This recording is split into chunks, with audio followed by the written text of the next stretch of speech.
액화 천연가스를 연료로 사용하는 LNG 추진선은 조선업계 기술력의 백미로 불린다. 그만큼 전 세계 조선사들이 LNG 추진선 수주와 건조에 사활을 걸고 있다. 반도체 업계의 시스템 반도체, 완성차 업계의 수소전기차에 버금가는 신성장 동력으로도 꼽힌다. 이런 LNG 추진선 시장에서 한국이 중국을 따돌리고 세계 최초로 LNG 추진 초대형 컨테이너선을 발주처에 인도했다. 특히 중국은 7개월 먼저 LNG 추진선을 수주했지만 한국의 기술력을 넘지 못하고 아직도 선박 인도를 못하는 상태다. 30일 조선업계에 따르면 현대삼호중공업은 지난 15일 14,800 TU급 LNG 추진 초대형 컨테이너선을 인도했다. 현대삼호중공업은 2018년 4월 싱가포르 EPS사로부터 총 6척의 LNG 추진선을 수주해 현재 건조하고 있다. 이 선박들은 2022년 3분기까지 모두 인도할 예정이다. 반면 이달 중순에 첫 선박을 인도하기로 한 중국 SCS조선은 세계 최대 LNG 추진 컨테이너선을 아직도 발주처에 넘겨주지 못한 것으로 알려졌다. 중 7개월 먼저 수주했지만 기술력 부족한에 완패. LNG 추진 초대형 컨테이너선을 가장 먼저 수주한 곳은 중국 조선사다. 시기적으로 보면 한국보다 7개월 먼저 수주했다. 프랑스 선사 CMA-CGM로부터 2017년 9월 총 9척의 초대형 LNG 추진 컨테이너선을 수주했다. 중국이 이처럼 첫 수주를 따낸 건 중국 업체가 제시한 가격이 한국 조선사 대비 선박당 1,000만에서 1,500만 달러 낮았기 때문이다. 중국 정부의 선박금융 지원도 한몫했다. 당시 이를 두고 중국 업체들이 기술 경쟁력마저 한국을 따라잡게 된 것 아니냐는 우려가 나왔다. 그러나 지난해 11월까지 인도하기로 예정됐던 중국 선박은 10개월째 납기가 지연되고 있다. 하지만 현대 삼호중공업이 지난달 시운전을 마치고 인도 계획을 알리자 SCS조선과 CMA-CGM도 9월 중순엔 1호선을 인도할 수 있다고 밝혔다. 중국은 가스 엔진 시운전을 성공적으로 마쳤다고도 주장했다. 하지만 업계에선 중국이 기술 결함을 숨기고 있다고 보고 있다. LNG 추진 엔진을 가동시키기 위해선 탱크에 저장된 천연가스를 기화시킨 후 압력을 높여서 분사하는 복잡한 과정을 거쳐야 한다. 중국은 이 기술력이 부족하다는 분석이다. 현대중공업과 대우조선해양 등 국내 조선사들은 LNG 추진선의 핵심 기술인 고압 천연가스 연료 공급 시스템 등을 자체 개발해 보유하고 있다. 중국은 관련 기술을 보유하고 있지 않아 해외에서 사와야 했는데 이조차 제대로 작동하지 않았을 가능성이 높다. 일각에선 엔진 자체 결함 가능성도 제기한다. 중국 LNG 추진선에 탑재되는 엔진은 중국이 인수한 WINGD의 XDF 엔진이다. 다른 LNG 추진 방식인 독일 MAN사의 미즈아이 엔진에 비해 기술력이 입증되지 않고 운항 효율이 떨어진다. 특히 XDF 엔진은 실린더 내부에서 연료가 새어나가는 메탄 슬립 현상이 발생한다. SCS조선은 XDF 엔진의 고질적인 문제를 해결하지 못한 것으로 전해졌다. 중납기지연금, 선박 계약 취소 관측까지. 먼저 발주한 중국 LNG 추진선에 문제가 생기자 CMA-CGM에선 현대중공업에 인도 시기를 늦춰달라고 요청한 것으로 전해졌다. CMA-CGM은 EPS로부터 현대중공업이 건조한 LNG 추진선을 빌려 운용할 선사이기 때문에 사실상 한국과 중국의 발주처가 같은 것과 다름없다. 현대중공업은 선주 측 요구를 반영해 시기를 다소 미뤘지만 중국에서 선박을 인도할 기미가 보이지 않자 이번에 선박을 인도했다. 업계에선 중국의 인도 지연이 지속되면 나머지 LNG 추진선 8척의 계약도 취소될 수 있을 것이라고 본다. 설령 인도되더라도 CMA-CGM에 지불해야 할 중국 측 납기 지연금이 상당할 것이라는 후문이다. 조선업계 관계자는 조선사는 납기가 제일 중요한데 중국에선 이미 1년가량 납기가 늦어졌다며 LNG 추진선과 기술이 유사한 LNG 운반선 분야에서 한국이 독보적인 만큼 중국이 당분간 따라오기 힘들 것이라고 말했다. 해운업계 관계자는 시장에선 한국 조선사의 LNG 추진 기술력이 세계 최고라고 인정받는 분위기라며 앞으로 LNG 추진선 시장이 더 커지면 한국 조선사가 더 유리할 것이라고 전망했다. 한중 20억 달러 LNG 추진선 수주 경쟁 나선다. 독일 하팡 노이드 23,000 TEU 컨테이너선 최대 12척 발주 추진. 한중 조선 업체들이 20억 달러 규모 대형 컨테이너선 발주 계획을 두고 치열한 수주 경쟁을 예고했다. 30일 외신과 업계에 따르면 세계 5위 해운업체인 독일 하팡 노이드는 23,000 TEU급 컨테이너선 최대 12척 발주를 위해 한국과 중국 조선업체와 본격적 건조 상담을 벌이고 있다. 하팡 노이드는 한국 현대중공업과 삼성중공업, 중국 후둥중화조선과 지ang난조선을 일단 물망에 올린 뒤 오는 2023년 인도 조건으로 가격과 기술 제안서를 제출하도록 요청한 것으로 알려졌다. 특히 하팡 노이드는 이중 연료 추진 엔진과 LNG 추진 엔진에 따른 가격 제안서를 각각 요청한 것으로 전해졌다. 친환경 측면에서 주목받고 있는 LNG 추진선은 고도의 선박 설계와 건조 기술을 필요로 해 세계 최고 기술력을 가진 한국 업체들의 경쟁력도 만만치 않다는 것이 업계의 일반적 해석이다.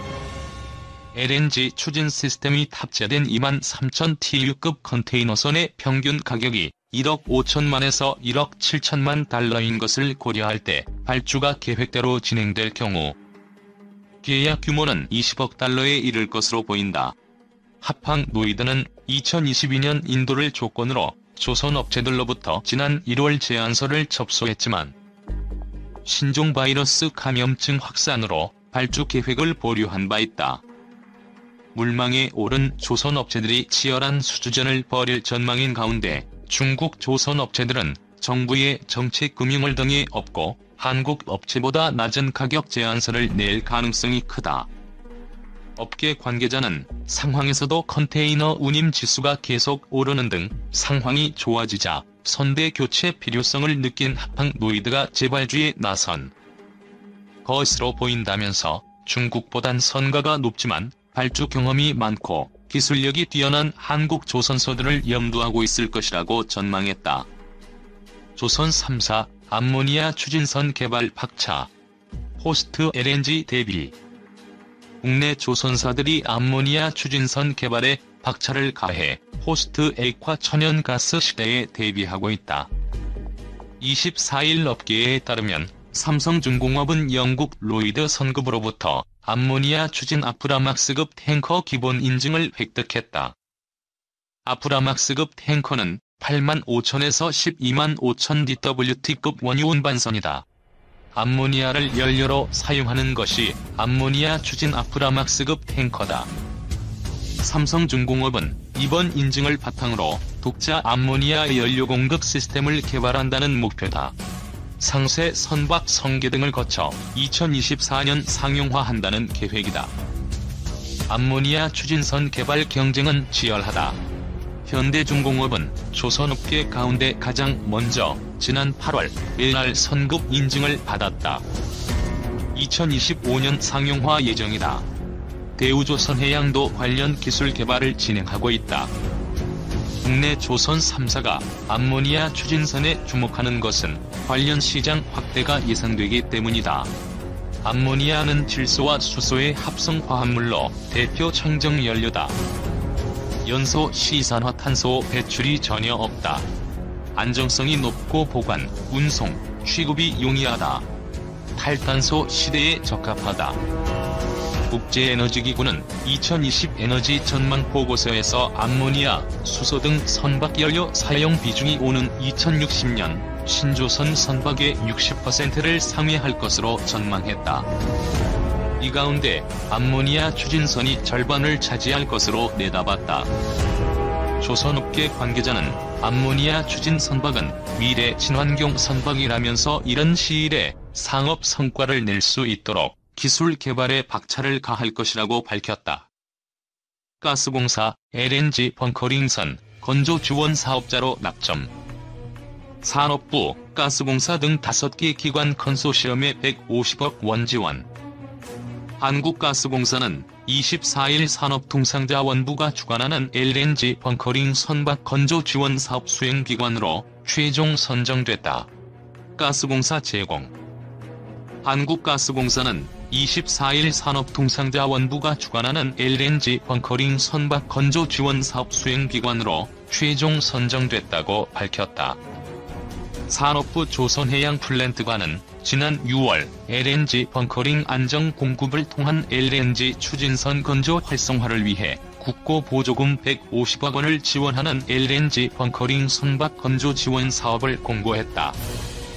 이에 가스공사는 부산항만공사, 포스코 인터내셔널, S-오일, 대우로지스틱스와 컨소시엄을 구성하고 이번 사업에 응모해 이달 18일 사업 수행기간에 낙점됐다.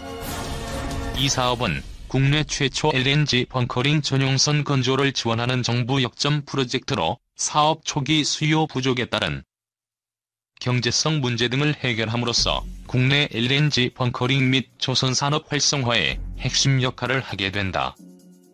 사업 규모는 총 498억 원으로 오는 2022년 말까지 화물창 규모 7,500세제곱미터 이상인 LNG 벙커링 전용선 한 척 건조를 지원한다. 현재 선박 연료용 LNG 공급 설비를 탑재한 아시아 최초 LNG 벙커링 겸용 선박인 SMJ1JU LNG 2호가 통영과 제주를 오가고 있으나 LNG 벙커링을 주목적으로 하는 선박은 이번 사업을 통해 국내 최초로 건조된다. 2022년 하반기부터 LNG 벙커링 전용선이 도입되면 국내 관련 산업은 새로운 전기를 맞게 될 것으로 예상된다. 현재 국내에서 대형 LNG 추진선 4척이 건조되고 있는데 이번 사업을 통해 LNG 벙커링을 추가 확보함으로써 연료 공급 불안정 우려 불식은 물론 LNG 추진선 건조 확대 유인 효과도 기대된다.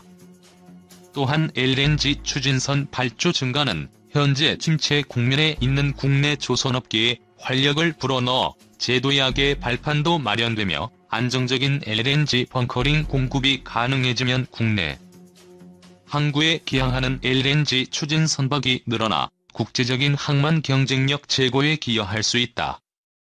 가스공사 관계자는 올해 LNG 벙커링 합작회사를 설립해 오는 2030년까지 전국 항만에 LNG 벙커링 136만 톤 공급 및 매출 약 1조 원을 달성한다는 목표를 세웠다며 최근 강화된 세계 해양환경 규제에 선제 대응하고 조선, 해운 강국인 우리나라에서 LNG가 선박 수송용 연료로 정착하는 데 주력하겠다고 말했다.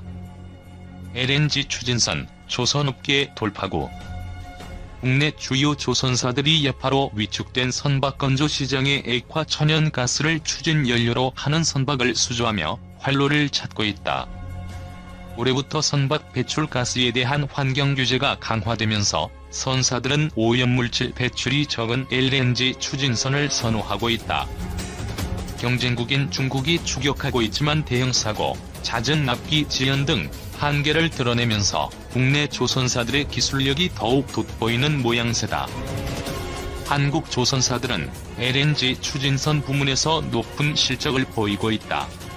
8월 말 기준 현대중공업 그룹은 원유 운반선부터 건화물선에 이르기까지 총 44척의 LNG 추진선을 수주했다. 전 세계 조선사 중 가장 많은 수주 실적이다. 현대중공업 그룹은 세계 최초로 LNG 추진 컨테이너선 건조에도 성공했다. 그룹 내 조선 부문 계열사인 현대3호중공업은 싱가포르 선사 EPS가 발주한 14,800 TU20피트 길이 컨테이너 1단 위급 컨테이너선 시운전을 마무리했다고 8월 24일 밝혔다. 현대3호중공업은 2018년 4월 EPS로부터 총 6척의 동형 선박을 수주해 건조하고 있다. 이들 선박은 모두 2022년 3분기까지 인도될 예정이다. 환경 규제 강화로 LNG 추진선 선호. 삼성중공업도 지난해 8월 오세아니아 지역 선사로부터 10척을 수주한 것을 포함해 현재까지 총 22척의 LNG 추진선을 수주했다. 대우조선해양은 지난 2월 LNG 추진 셔틀 탱커로 올해 첫 수주를 한 것을 비롯해 총 8척의 LNG 추진선을 수주했다. 국내 조선사들의 LNG 추진선 기술력이 다른 나라 기업에 비해 많이 앞서는 만큼 LNG 추진선 수주는 다른 수준안을 극복하고 수익성을 개선할 열쇠가 될 것으로 전망된다. 달하고 공중 급유를 받으면 두비가 넓어진다. 중국은 미국의 F-22, F-35와 대적할 수 있는 스텔스기라고 평가하고 있다. 수호-17은 러시아가 F-22와 F-35의 대항마로 개발해온 신형 차세대 전투기다. 지난 2010년 첫 시험 비행에 성공한 뒤 12대의 시제기가 생산돼 10대가 시험 비행에 투입됐다. 단전형인 수호-17에는 적의 방공망 박힌 260km 거리에서 구축함 같은 대형 함정이나 지상 표적을 타격하는 공대함 순항 미사일, 공대지 미사일, 공대공 미사일 등 12기와 30mm 기관포 등이 장착된다. 러시아는 스텔스 성능이 더욱 보강된 제6세대 전투기 개발에도 착수했다. 한국 공군은 올해 미국에서 인수한 F-35E 스텔스 전투기 10세대를 작전 배치했다. F-35A는 한번 출격하면 전투행동 반경이 1093km에 달한다. 공중에서 급유를 받지 않고 공중전, 지상 폭격 등의 임무를 수행할 수 있는 거리를 말한다. 최대 속도는 마하 1.6으로 약 1960km/h에 달한다. 보잉 737 여객기, 고속 철도 등과 비교하면 그 빠르기가 짐작된다. 공대공 미사일 AIM-9과 AIM-120과 공대지 유도 폭탄인 GBU-12와 GBU-31, GBU-39 등을 탑재할 수 있다. 공군이 F-35E를 실전 배치하면서 전략공군 1한 타이틀을 얻은 것도 이런 능력에서다. 오는 2021년 10월까지 순차적으로 40대를 도입한다. 여기에다 공중급 6기와 공중조기경보 동작기, 고고도 무인정찰기 글로벌 호크까지 운영하면 전략적 가치는 배가 된다. 공군은 F-35E를 전략무기로 활용할 계획이다. 만약 내년에 북한의 군사적 위협이 가중된다면 F-35E를 동원해 무력 시위에 나설 것이란 관측도 나온다. 북한은 F-35E 도입에 대해 선제 공격 용도라며 강력히 비난하고 있다. 한국은 아시아에서 세 번째, 세계 8번째로 스텔스 전투기 보유하게 된 국가로 기록됐다. 이로써 올해 창설 70주년을 맞은 공군 역사에 새로운 기록을 남겼다. 사실 70년 전 공군의 역사를 돌이켜보면 눈물겹다. 나라를 잃었던 시절, 독립운동을 위해 희행사가 되겠다는 일념으로 머나먼 타국으로 향했던 선각자들의 의지와 노력이 공군 창설로 이어진다. 대한민국 공군 창설이란 원대한 목표에 따라 1946년 국내 각종 항공단체를 통합해 민간단체인 한국항공건설협회를 창설한다. 그러나 미군정 사령부는 정식 공군 창설을 강하게 반대했다. 미국 측은 경비행기 부대 창설을 허락하는 대신 항공 분야 인사들을 보병학교에 입교시켜 미국식 군사훈련을 받는 것을 조건으로 내걸었다. 타국에서 조종사로 활동하며 2000시간 이상의 비행 경력을 가진 항공 분야 지도자급 인사들이 미국의 일반 병사와 같은 훈련을 받도록 한 것은 굴욕적인 조건이었다. 많은 항공인이 이 조건에 반발했지만 당시 국내 항공인 가운데 최연장자인 최영덕 장군이 나섰다. 중국 항공군 부사령지까지 역임한 그는 공군 창설의 대의를 위해서 백의종군하자며 항공인들을 설득하고 미군정의 제안을 받아들여 병사로 입대한다. 이때 최영덕 장군과 함께 입대한 장덕창, 이영무, 박범집, 김정열, 이근석, 김영환 등 7인은 이후 공군 창설의 주역이 됐다. 1948년 5월 5일 조선 경비대 항공부대가 창설됐고 미군으로부터 L사 연락기 10대를 물려받았다. 이 연락기를 주축으로 1949년 10월 1일 대한민국 공군이 창설될 수 있었다. 중국의 미 항공모함 킬러 둥펑-21D. 미 항공모함 킬러로 알려진 둥펑-21D 대함탄도미사일은 사거리가 1500km에 달하며 이동식 발사대에서 운용된다. 지난 8월 27일 중국 사우스 차이나 모닝 포스트에 따르면 중국군이 현지 시간으로 26일 오전 둥펑-26과 둥펑-21D 등 각각 2발의 중거리 탄도미사일을 남중국해를 향해 발사했다고 전했다. 이번 중거리 탄도미사일 실사격은 전날 미군의 유이 정찰기가 중국군이 설정한 비행금지구역에 진입하자 중국 정부가 강력 비판한 데 따른 후속 조치로 해석되고 있다. 특히 발사한 탄도미사일 가운데는 미 항공모함 킬러로 알려진 둥펑-21D가 포함되어 있었다. 둥펑-21D는 대함탄도미사일로 군함 특히 미국의 항공모함을 격침시키기 위해 중국이 만든 특별한 미사일이다. 원형인 둥펑-21 탄도미사일은 지난 1991년부터 중국군 제2포병에 배치되었다. 중국 최초의 잠수함 발사 탄도미사일인 쥐랑-1를 기반으로 만들어진 둥펑-21은 탄두목에는 600kg 그리고 최대 사거리는 1700km에 달했다. 핵탄두를 탑재한 둥펑-21은 동북아시아 지역의 미군 기지들을 타격하기 위해 개발되었다. 이후 둥펑-21을 기반으로 명중률이 향상된 개량형인 둥펑-21A, 둥펑-21B, 둥펑-21C가 지속적으로 만들어져 배치되었다. 지난 2006년 등장한 둥펑-21C는 정교한 종말 유도 장치를 장착해 원형 공산 오차가 50에서 100m에 불과해 재래식 탄두로도 충분한 타격 효과를 볼 수 있었다. 이 때문에 둥펑-21C는 핵 및 재래식 탄두를 임무에 맞게 선택해서 장착할 수 있었다. 이러한 둥펑-21C는 2010년부터 중국 중서부 지역에 배치되었다. 둥펑-21C를 기반으로 대함탄도미사일로 만든 것이 둥펑-21D다.